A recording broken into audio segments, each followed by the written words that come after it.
ஆனா இப்ப இந்த மாடுகளை பொறுத்த வரைக்கும் இதனுடைய பால் தன்மை எப்படி இருக்கும்? இது எந்த அளவுக்கு தீவனங்கள் உட்கொள்ளும், அதை பத்தி சொல்லுங்க. இது வந்து பாத்தீங்கன்னா தீவனம் வந்து ரொம்ப கம்மி. ஒரு 5 கிலோ நம்ம வர சோளத்தட்டை வெட்டி போட்டா கூட அந்த 5 கிலோ கொடுத்தா போதும். சரிங்க.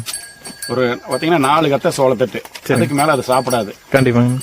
நாங்க வந்து இதுக்கு இந்த செம்மற மாட்டுக்கு பாத்தீங்கன்னா காலையில ஒரு 8 மணிக்கு ஓட்டிடுவாங்க. சரிங்க. நம்மளுடைய ஆள் வந்து ஓட்டிடுவாரு. ஓட்டிட்டு போவாங்க. சாயங்காலம் பாத்தீங்கன்னா 5 மணி வரைக்கும் மேய்ஞ்சிட்டு கண்டிப்பா வரும். அவ்வளவுதான். நாங்க இடையில தீனி போடுறதோ, கலப்பு தீனியா, பருத்தி கொட்டையை எதுவுமே நாங்க வைக்கிறது இல்லைங்க.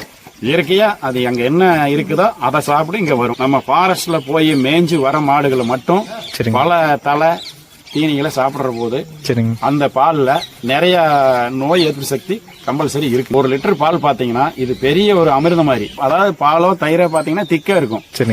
அதனுடைய அந்த பசுந்தலைகள தீனி திங்கறனாலதான்